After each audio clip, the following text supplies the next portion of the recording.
The recent comments by Wipro top boss Rishad Premji over moonlighting have taken the IT world by storm. While he has termed it cheating, many in the IT sector believe otherwise. With the extensive adoption of work from home post-pandemic, moonlighting has become a reality in today's workforce. And food delivery platform Swiggy has gone ahead and embraced what seems to be the order of the day. But can this become a trend for a chunk of India Inc., where employees are made to sign onerous non-compete policies, let alone being allowed to take parallel jobs? We are now joined by a stellar panel: MOHANDAS Chairman, AARIN Capital Partners; ASHISH Sanganeria, Senior Partner, TRANSEARCH; BHAGYASHRee Pancholi, General Counsel at LANO GmbH. Thanks so much, all of you, for joining us. Let me start off with you, Mr. Pai. Is it purely, a debate coming or arising from angst that these employees are being trained specifically, by a company that's investing in them, or that we're seeing a very high rate of attrition? Is that what sparked that comment, by Rishad, or is there more to it?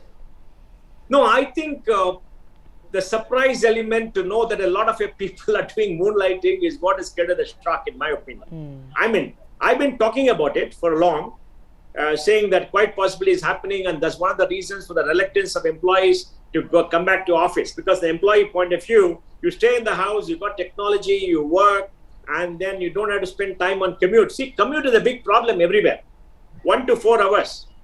And then in the office, you laze around, meet and chat and everything, so your whole life is gone, right? Now you're at home and you can be more business-like and make more money. You're making more money. So it's good to make money. But see, but the big problem in my view is this industry has been exploiting freshers for the last 10 years. They have not increased the compensation from the 3.5 lakhs per year or 3.85 lakhs per year they paid in 2008, 9, 10, etc. They have not paid more till now. They have been exploiting people because there are surplus people in the system. All of them want to join the big companies, build their career, they get good training. They've been exploiting, they're not being fair. During this time, for managers and senior people, the salary has gone up maybe 4x, 5x, 7x. They're not being fair. They're making good profits. And if there's sacrifice to be made, senior people should make the sacrifice. You can't ask junior people to make the sacrifice. Let me give you some data. Let's suppose I come from a tier 2 town, tier 3 town. I'm poor. I borrowed 4-5 lakhs for my education. My parents cannot afford. I get a job. Okay. Now, when I get a job, I have to move from a small town to the big town, right? I have to pay 2,000-3,000 on my commute. I have to pay 5,000-6,000 sitting in a hellhole called a paying guest or whatever it is with no privacy. I spend 3,000-5,000 for my food. I spend 15,000 rupees, and 5,000-6,000 I pay for the EMI, and I'm left with 3,000 or 4,000 rupees sent to my parents. I have to support my parents. What do I do? The pay is too less because I'll get maybe 25,000 rupees in hand after all deductions, right? Yeah. Social security, tax, but no, there's no tax till 5 lakhs. So look, they have not been paying people well at the fresher, maybe 1 to 5 year level. They must pay people more. That is the first thing they must do, irrespective of all this moonlighting stuff. Second, they must clearly understand during my free time, I can do what I want. Maybe put in a disclosure requirement where I disclose without giving further details. I'm working 3-4 hours, but not on your time. Okay. And I have to make sure the employee, I adhere by the confidential agreement. I don't work for the same clients and all the small things that I have. I should do that because it's part of business. But I think it's time to relook at the entire thing. So this entire moonlighting phenomenon then, Ashish, let me get your take. Is it really something new, as Mr. Pai said? Is it something that has surprised or come as a surprise to IT companies? Is this really not something they were aware of before? So one, I think it's not a new phenomena at all in IT industry, specifically in these services, where the compensation, if you compare to any other product organization or new age digital organization, the parity between the compensation is huge. And that's one of the reasons which I see where the talent see that they can make extra money. It is not conflicting and it's easy to hide. In most of the other categories, it's not easy to hide. Yeah. In technology, it is that you can work in the night, deliver the project. So it's been happening, I think. There is nothing which is new right now. Might have increased because of work from home. So people can kind of do a 4-5 hours job, complete the work in 5 hours, wrap it up and do the personal thing or the side gig. Okay, and would you call it cheating then in that case? From a candidate perspective, I don't think so. It's cheating. Until I'm doing doing something with a competition, doing and revealing any information. But if I'm doing some product development, which doesn't conflict from my regular day job, it's not cheating. But as I said, there is a gray area here. Depends on what kind of work I'm doing and whether I'm doing my day job, which gives me my bread and butter. Is it I'm doing that job properly and fulfilling my duties?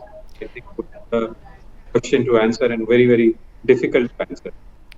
All right. Bhagyashree, let me come to you. Is moonlighting a legal phenomenon? Is there, really something that is untenable about it? Is it okay as long as it's a mention in company policies? What's the legal approach here? Thank you, AABHA, for the question. So there is no overarching law which explicitly prohibits a person from doing multiple jobs. However, similar jobs, like Mr. Pai explained, may breach confidentiality policies of the company, definitely can violate the company policies.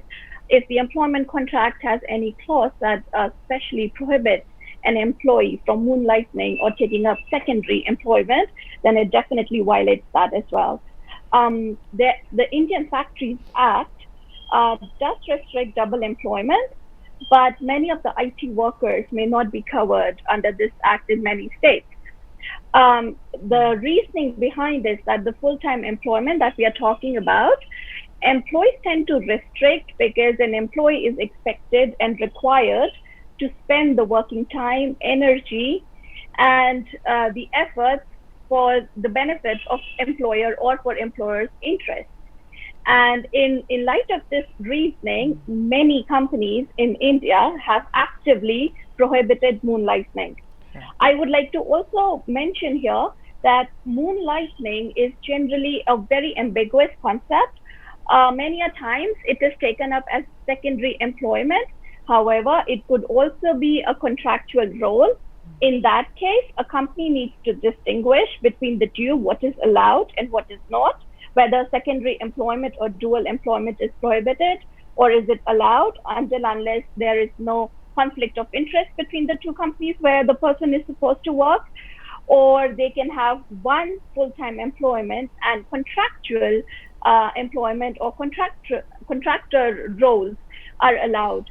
So this is a very big gray area where companies' policies actually govern, and in the lack of any act that India doesn't have so far. Okay, so Mr. Pai, do you feel that perhaps company policies haven't fully encapsulated some of the changing times, given that work from home in particular has caused a lot of change in employee behavior? Look, you can raise salaries. I would like them to pay a fresher 4 lakhs in the first year. After 12 months, at least a minimum of 5 to 5.5 lakhs. Okay? And that's not too much. Because today, if you look at their financials, they have 8 to 10% spend on subcontractors. They can cut it down. They can save the money. They've got 3 to 4% increased revenues because of rupee depreciation. Maybe 1-2% adding to the bottom line. So they have to pay more, and they're paying more. They're paying more. But let me give you the situation. The IT industry hired 5 lakh people last year, freshers. Okay, 5 lakh people. Now, there were 45 lakh people before the year. They grew to 51 lakh people in all. They grew in volumes maybe 12-13% last year. There's a direct correlation between volume and billing because there's no price increase so far. They have to get a pricing increase. Okay, so India graduates 800,000 engineers. Out of these 500,000 people, maybe 350,000 are engineers. So they are getting all the engineers they want who are employable. For 800,000, maybe 250,000 are not employable. Okay. So balance are employable. So they are getting there. And then we have the startup industry, which hired 1,50,000 last year. And for them, their strategy was very simple, Abha. And they looked at all the big companies, companies. Anybody who's a top 10%, come over after 1 year training, double salary. Right. They're paying 8-10 lakhs for freshers. Right. They're fine because they're spending the investors' money. Many of them were under the impression the more money you spend, the valuation goes up, you can raise more money. Now they've been brought down to reality. That's the culture for many of these people, because the investors are pouring money down their throat. And then we spend more, we have to burn. And how do you burn? Hire more people than required, pay them double the salary. Who cares? Our salary also goes up. Now they become more realistic, hopefully. So in this situation, they have to pay people more. They have to deal with them better and create more loyalty, point number one.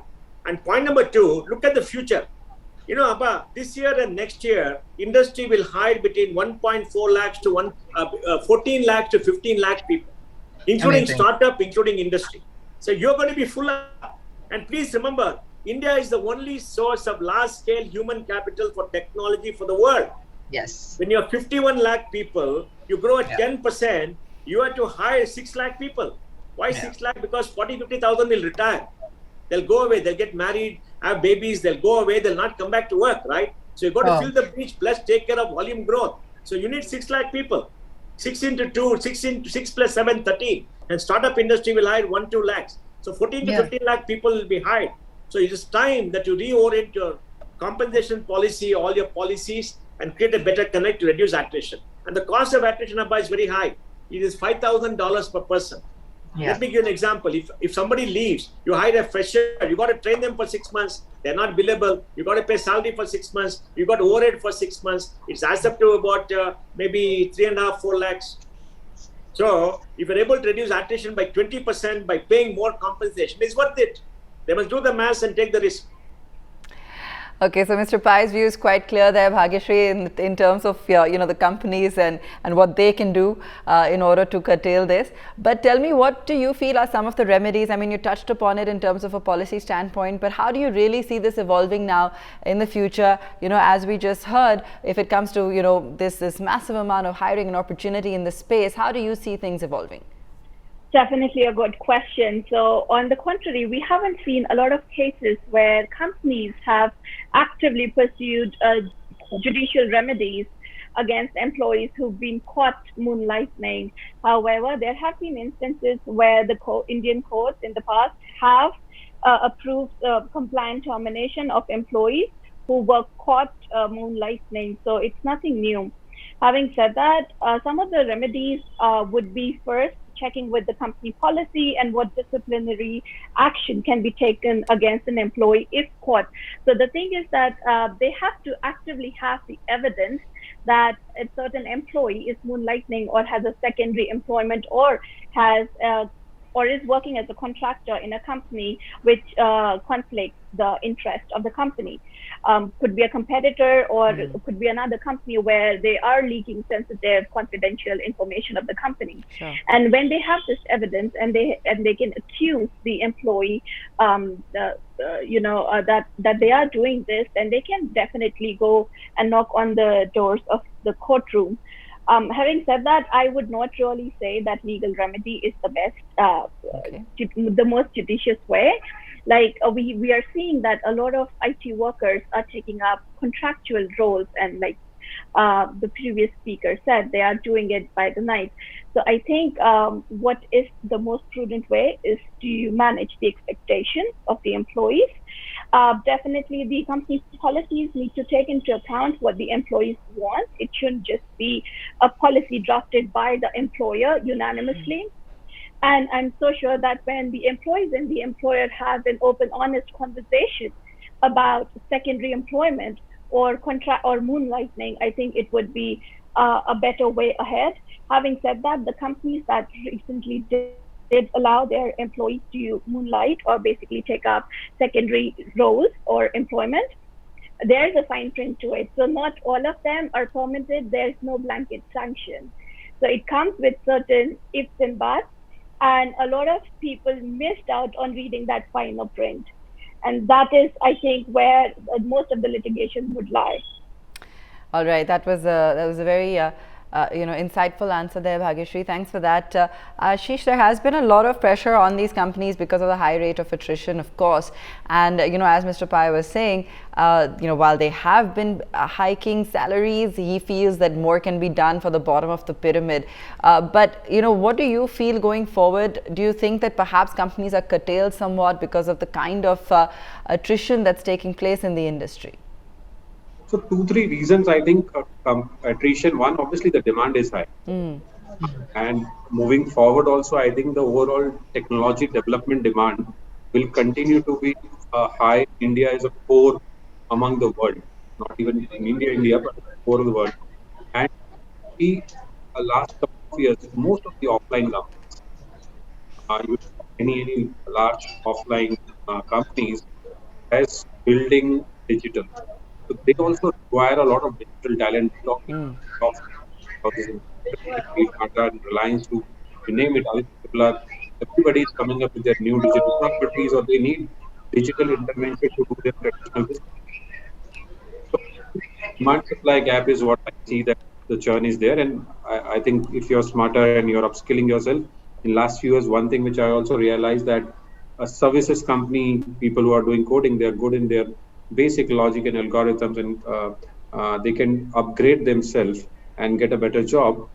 Those things are also started happening. So clearly things seem to be in the employees' favor at this point of time, as we can see from the pushback to that comment, whether it be in terms of demand, opportunity, and clearly, flexibility in terms of having those options. Mr. Pai, anything you'd like to close with as we talk about the future of work for this booming industry?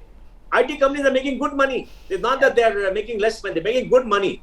And they're paying their senior people very high salaries. You see the kind of salaries they're paying. Why not pay the junior people too?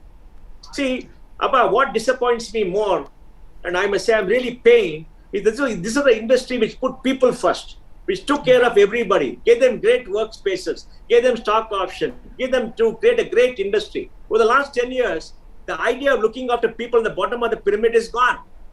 I mean, come on, give me a break. How can you as a senior person take a big hike in salary when you're not paying the junior person more? When you find them struggling on the streets, staying in PGs, in some hellholes, eating less. Come on, you've got to be human, isn't it? The human spirit is what made these companies great. And you got to treat people like human beings. I'm not saying overpay them, pay them reasonably well so they keep body and soul together. And treat them like good human beings, not like widgets to be taken and, taken away. See, they have to relook. This industry create a great human culture. That has to continue. You diverse that from that, they become a mercenary organization like many American companies. In American companies, you work for the pay and you go. Somebody pays you more, you walk off, right? All right, Bhagyashree, Mr. Pai, Ashish, thank you all so much for joining us today and giving us your varied perspective on this entire issue. But clearly, while there's nothing legally wrong with this, it's a question of companies adapting policies as employees continue to find more opportunity. If you like the video, do like, comment, share and subscribe.